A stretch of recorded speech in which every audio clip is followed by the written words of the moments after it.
kumpulan. Kalau simpelnya Mas, saya izin jawab kayak perpustakaan kode gitu Mas. Benar. Oke, sama-sama Pramudia ya tadi ya. Iya, Mas. Jadi library itu adalah kumpulan kode yang sudah dibuat oleh orang lain, lalu dibuat menjadi satu file, yang mana filenya itu bisa kita import dan kita gunakan kodenya tanpa menulis ulang kode. Kita sendiri bisa bikin library juga, cuman kita akan pelajari saat nanti belajar AI ya. Terus sekarang kita belajar di data science. Jadi library-library yang ada di sini itu punya fungsinya masing-masing. Yang pertama, itu ada Pandas. Dengan Pandas, kita bisa mengolah data seperti menggunakan table, tapi tetap melalui code. Lalu NumPy ini untuk memanipulasi data berdasarkan angka. Seaborn dan Matplotlib itu adalah dua library yang saling bergantungan. Mereka berdua ini adalah library yang digunakan untuk membuat grafik, mau itu grafik batang, grafik bar chart ya, bar chart, grafik pie, lingkaran itu, sama grafik garis. Sebenarnya ada banyak lagi grafik-grafik yang lain ya, seperti scatter plot dan histogram. Itu nanti kita pelajarin juga. Nah, sebenarnya untuk empat ini aja udah cukup. Cuman code yang akan kalian buat masih cenderung sulit kalau hanya menggunakan maaf, hanya menggunakan dua library untuk visualisasi data yang ada di bawah. Jadi, untuk library visualisasi data ini, kita bisa setting dengan menggunakan ggplot. Di bawah sini ya, plt.style.use ggplot. Dengan menggunakan ini, untuk melakukan visualisasi data, kalian akan jadi lebih mudah. Seperti itu. EDA sendiri, mungkin sebelumnya udah dibahas juga ya. Mungkin ada yang bisa kasih tahu kepanjangan dari EDA? Ini udah ada sih. Oke, Ada itu exploratory data analysis, Kak. iya, Itu saya tahu sudah ada di situ. ya udah ada itu di situ. Iya, iya, iya. Saya juga lupa ya, di sini udah ada. Oke, mungkin karena udah ada pengertiannya deh, pengertian sederhananya EDA ini apa sih gitu.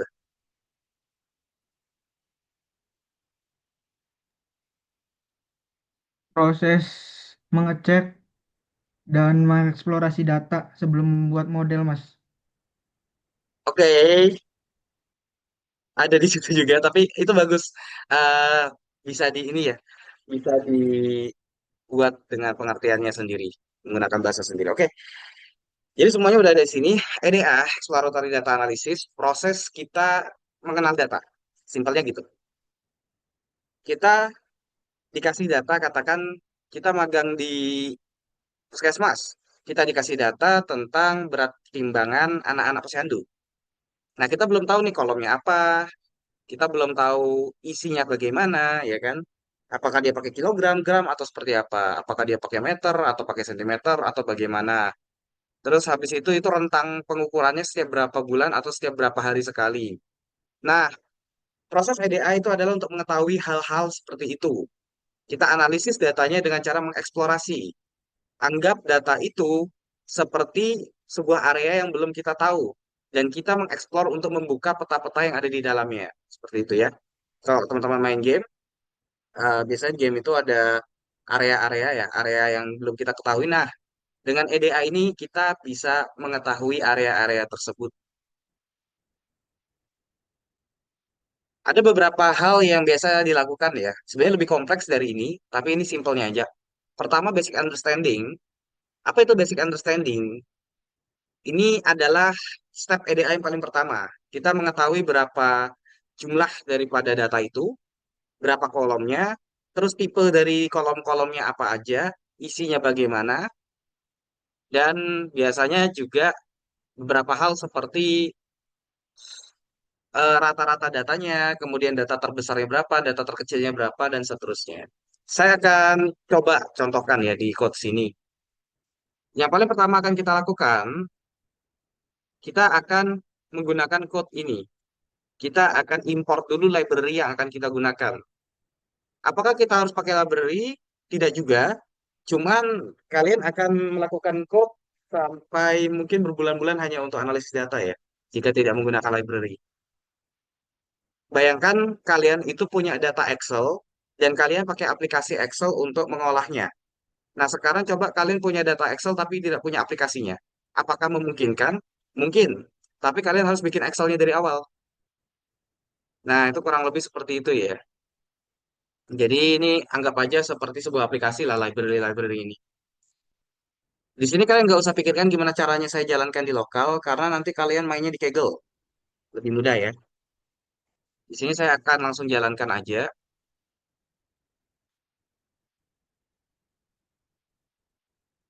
Oke, dia proses.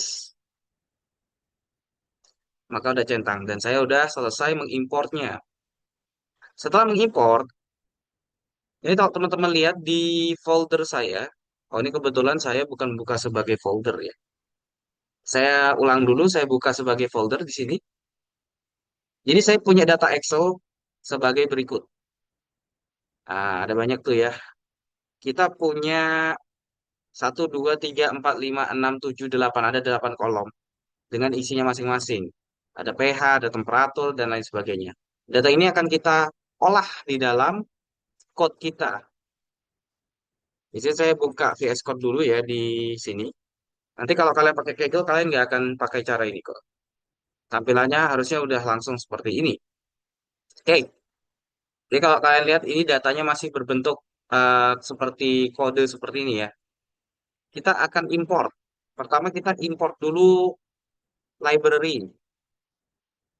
Kita akan menggunakan Pandas di sini untuk membaca datanya. Datanya posisinya ada di satu tempat dengan satu folder dengan code kita ya, yaitu milk.csv tadi. Nah, caranya gimana? Pertama teman-teman siapkan wadah dulu. Oke, sebelum kita ke wadah, yang harus kita lakukan, kita harus pakai Panda. Teman-teman lihat ini, kita mengimport Panda sebagai PD. Ini singkatan ya. Jadi nanti kita bisa memanggil Panda hanya dengan memanggil singkatannya saja. Saya panggil PD. Lalu saya akan panggil diri dalam library PD ini sebuah fungsi yang udah dibuat sama mereka yang namanya itu read underscore CSV. Artinya baca CSV. Kenapa kok harus baca CSV? Karena di sini .csv. Ada juga yang lain seperti read Excel. Ini ada banyak ya read HTML, FWF, Feather, Excel, CSV, Clipboard, JSON, Pickle, Parquet pun ada ya, macam-macam. Kalian bisa menyesuaikan dengan tipe data yang nanti kalian punya. Di sini saya punya CSV, maka saya gunakan. Lalu kita harus kasih tahu dia lokasi daripada eh, data kita. Karena saya mau pakai data milk.csv, maka saya akan tuliskan aja langsung. Kita berikan buka kurung tutup kurung, di dalamnya kita beri tanda petik. Disinilah kita akan taruh alamatnya. Nah, karena si milk.csv ini ada satu folder di dalam satu folder sama KNN milk kita ya, kode kita ya. Saya langsung panggil aja dengan menggunakan milk titik CSV seperti ini. Lalu kita jalankan menggunakan mouse ya. Ini klik yang ini, maka dia akan tampil seperti ini. Begitu cara untuk membaca data. Nah, di sini ada sedikit hal yang kelewat, yaitu kita belum simpen kode ini ke dalam sebuah variabel. Variabel itu digunakan untuk menyimpan hasil penjalanan code atau menyimpan apapun. Kalian sudah belajar di pertemuan 1 dan 2 kalau tidak salah mengenai variabel. Kalau teman-teman masih kesulitan dengan konsep variabel, anggap aja variabel itu wadah atau mangkok atau mungkin gelas gitu ya, yang fungsinya adalah untuk menyimpan suatu data. Data ini akan saya simpan ke dalam sebuah variabel. Variabel namanya sembarang. Saya di sini mau pakai nama mungkin susu. Susu sama dengan pd.read.csv.csv. Maka saat saya jalankan tidak akan terjadi apa-apa karena dia hanya tersimpan di sini dan tidak kita panggil. Bagaimana cara panggilnya? Kita ketikkan kembali variabelnya dan kita menggunakan sebuah perintah head. Ini adalah untuk menampilkan 5 data paling atas ya dari sebuah data pandas seperti itu. Jadi sampai sini ada yang mau ditanyakan tentang cara menampilkan data dan mengimport data di dalam code.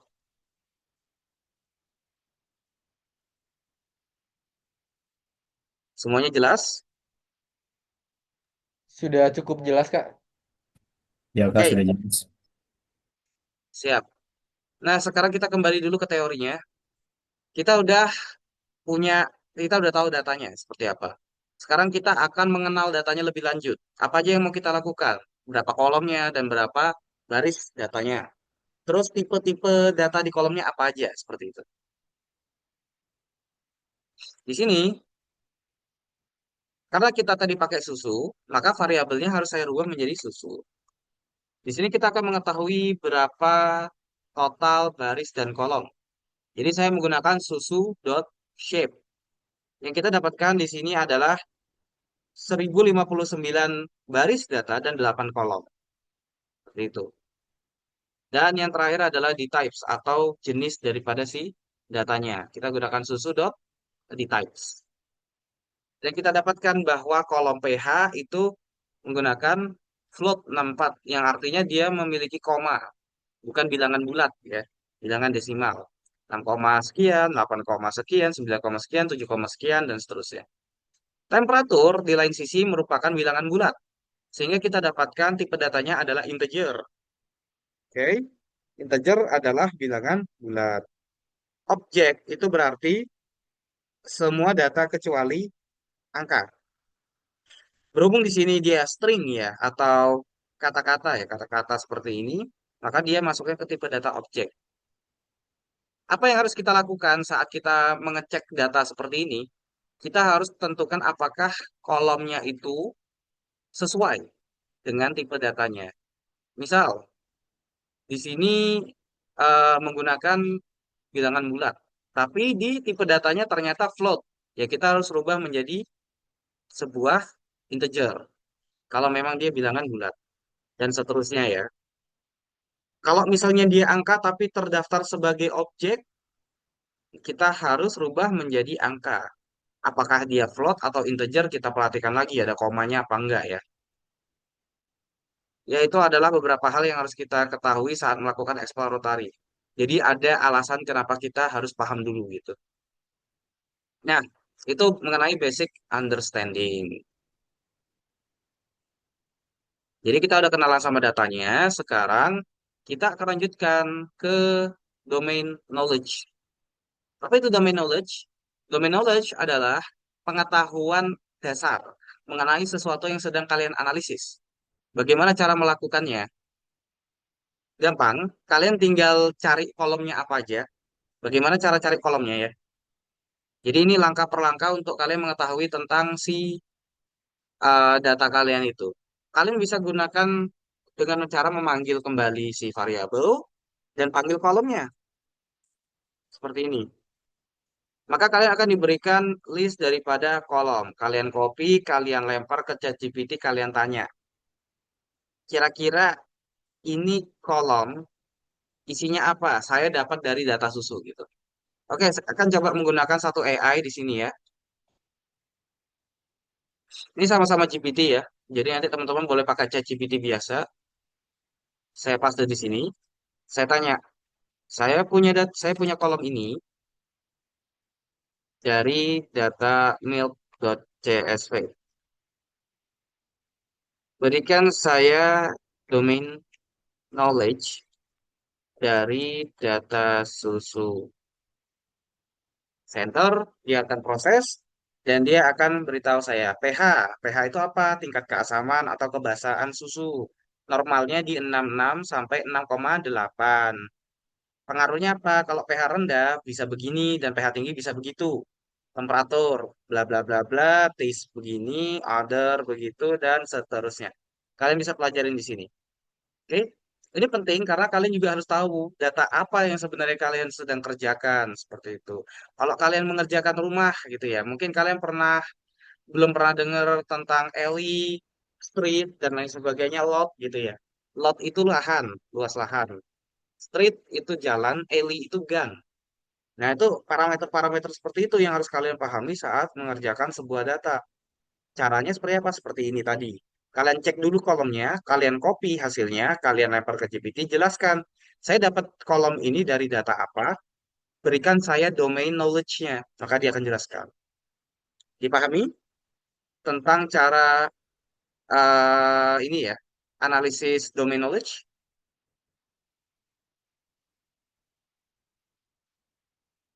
Bagaimana dari sini aman? Atau mungkin ada yang mau bertanya? Mas, saya izin bertanya deh. Oke. Kalau yang di atas, nah itu data types. Misalnya kan itu float, integer 64. Kalau misalnya datanya isinya, misalnya berat badan nih. Kan berat badan tuh pasti ada yang integer, bilangan bulat, dan ada yang float. Nanti hasilnya tipe, tipe data apa yang muncul tuh, Mas? Oke, oke, oke. Mungkin gini. Pernah tahu data kayak NIK nggak? Nomor Ya, tahu, induk Mas. keluarga. Mm-mm. Nomor induk keluarga pasti integer ya, pasti bulat ya. Iya. Jadi dia akan pakai INT. Tapi kalau ada kemungkinan data itu koma, meskipun dia nantinya bulat, kita tetap harus kasih tipe data yang koma, float. Misal, berat badan tadi. Berat badan bisa bulat, bisa koma. Karena Iya. ada yang komanya, kita harus kasih tipe data yang float. Mau nggak mau. Oh, berarti masuknya ke float ya. Benar. Apabila dia ada data yang tidak bulat, ada kemungkinan data tidak bulat, maka harus dikasih tipe data float. Oke, Mas, terjawab. Terima kasih. Oke, dari yang lain aman. Mungkin bisa kasih reaksi kalau misalnya udah oke ya, entah itu jempol atau apa. Udah oke Mas, aman Mas. Oke, sip. Oke, saya terlempar lagi. Saya share ulang. Oke, selanjutnya kita akan melakukan analisis data, ya, analisis statistikal terhadap suatu data. Di sini saya panggil kembali data kita, lalu saya menggunakan describe dengan tujuan untuk mendeskripsikan statistik dari data tersebut. Di sini kita akan dapatkan semua kolom akan dibaris dan dari setiap kolom tersebut di setiap entry atau barisnya akan ada jumlah, rata-ratanya, standar deviasinya, nilai terkecilnya berapa, nilai terbesarnya berapa, kuartil pertama berapa, tengahnya berapa, dan kuartil 3/4-nya berapa, seperti itu. Kalian bisa lihat di sini bahwa jumlah datanya adalah 1059 entry. Begitu juga ini, ada 1059 entry atau baris. Saya akan berikan hal-hal apa aja yang harus diperhatikan saat kalian melihat data. Saat kalian menggunakan describe, kalian lihat dulu bagian count. Count ini berarti jumlah barisnya. Kalau kalian ingat, sebelumnya kita sudah pernah ngecek jumlah baris di 1059 baris. Samakan deh sama yang di bawah ini, sama nggak? Kalau ternyata ada selisih, berarti kemungkinan ada data yang hilang atau data yang biasanya tidak ada. Jadi ditandai dengan NaN. Nah, itu harus kalian bersihkan dulu. Entah kalian isi dengan satu atau kalian isi dengan apa. Banyak teknik untuk menghilangkan data-data yang hilang seperti itu. Jadi intinya adalah targetnya adalah semuanya ini harus seragam. Kalau jumlah datanya 1059 ya semuanya harus 1059. Nggak boleh ada yang 1000 sekian lagi, 1059, 1020. Artinya ada data yang hilang karena tidak mencapai total baris yang seutuhnya. Itu fungsi daripada menggunakan describe ini. Jadi kalian bisa ngelihat datanya ini bagus nggak? Berhubung ini data untuk latihan, datanya dari awal udah bagus. Kita nggak ada data hilang udah sini. Lalu kita punya min atau rata-rata. Min atau rata-rata biasa kita gunakan untuk melihat outliers dalam sebuah data. Jadi sebuah data saat kita buat seperti scatter plot, itu biasanya akan ada yang mengumpul. Titik-titiknya akan berkumpul di satu titik. Nah, tapi ada data anomali yang biasanya itu nanti di luar daripada rata-rata. Kalau data anomalinya ini sedikit, kita sebut sebagai outlier yang harus dikeluarkan. Karena kalau kita biarkan, model akan bingung belajarnya nanti ya. Tapi kalau datanya banyak, berarti dia membentuk pola baru yang juga harus kita lempar ke si model. Jadi tergantung kondisi. Jadi ini nanti berfungsi saat kita mau melihat rata-rata dari data tersebut. Dari sini kita bisa ketahui bahwa rata-ratanya ada di 6,6. Temperatur rata-rata di sekian, dan seterusnya. Oke. Di sini saya punya kode sederhana untuk mengecek normal distribution. Apa itu normal distribution? Singkatnya, dari rata-rata ini ya, dari rata-rata ini, kira-kira itu dianggap normal itu batasannya di mana sih gitu. Katakan, laki-laki dengan tinggi 170 itu dianggap rata-rata. 180 dianggap normal, dan di atas 160 masih dianggap normal. Jadi batasnya dari 160 meter, 1,6 meter sampai 1,7 meter atau 160 cm sampai 180 cm ya. Itu masih dianggap normal. Berarti kalau ada yang tingginya di 2 meter, udah nggak normal. Begitu. Nah, ini yang akan kita cek batas atas batas bawahnya itu berapa. Kita menggunakan STD ini. Di sini ada perhitungannya. Kalau kalian penasaran, kalian bisa lempar aja code ini ke ChatGPT, tanya perhitungannya seperti apa. Karena saya sendiri lupa. Oke. Intinya di sini saya mendapatkan bahwa contoh dari pH. pH susu itu rata-rata di 6,6. Jika pH susu itu ada di 8 masih normal. Kalau dia di atas apa masih masih di atas 5,2 juga masih normal. Jadi kalau pH-nya 4, pH-nya 9 itu udah nggak normal. Begitu. Lalu di bawah ini kita lihat mungkin temperatur. Temperatur rata-ratanya di 44,2 derajat Celcius. Kalau suhunya di atas 34 derajat Celcius masih normal. Dan kalau dia di bawah 54 derajat Celcius masih normal. Begitu juga seterusnya. Itu tadi tentang normal distribution. Kuartil ini nggak begitu penting untuk saat ini. Dan min max ini adalah data terkecil dan data terbesar yang tercatat. Seperti itu. Oke, ini tentang basic EDA. Selanjutnya kita akan belajar tentang univariate analysis. Jadi EDA terbagi itu sebagai tiga teman-teman. Basic, univariate, dan multivariate. Basic itu kita memahami data. Univariate itu memahami setiap kolom. Dan multivariate itu memahami hubungan setiap kolom. Univariate ya, uni artinya satu. Variate itu berarti variabel. Yang artinya univariate adalah satu variabel. Analisis satu variabel atau satu kolom. Kalau multi berarti banyak, bisa 2, 3, 4, dan seterusnya. Kita akan melakukan univariate analysis. Mungkin ini yang paling sederhana caranya ya. Kita panggil si datanya tadi, lalu kita berikan titik seperti ini dan panggil nama kolomnya. Kita kasih titik lagi, lalu kita tergantung dari datanya. Di sini kebetulan data grade ini isinya itu cuma ada 3 ya. Jadi saat saya berikan value count saja seperti ini, kita dapati 3 data, low, medium, dan high. Tapi saat saya pakai data lain, mungkin pH, data pH ya. Ada nggak sih pH? Oh, kebalik. P-nya kecil, hanya gede. Seperti ini. Maka hasilnya ada banyak sekali. Nah, nggak cocok nih buat tipe data seperti ini. Value count hanya cocok untuk data-data yang sifatnya itu label. Contoh seperti tadi. Oh, ini kualitas tinggi, kualitas normal, kualitas rendah. Oh, yang ini kita kan pakai rumah ya, pakai rumah. Oh, ini rumah kamar 3, yang ini kamar 2, ini kamar 1. Atau yang ini kamar 2 lantai, 1 lantai, 3 lantai. Misal begitu. Nah, itu cocok. Tapi kalau datanya bersifat kontinu, seperti data tinggi badan, kemudian data susu, bukan sudah susu, data temperatur susu begitu ya. Data pH nggak cocok. Dia datanya kontinuitas seperti itu.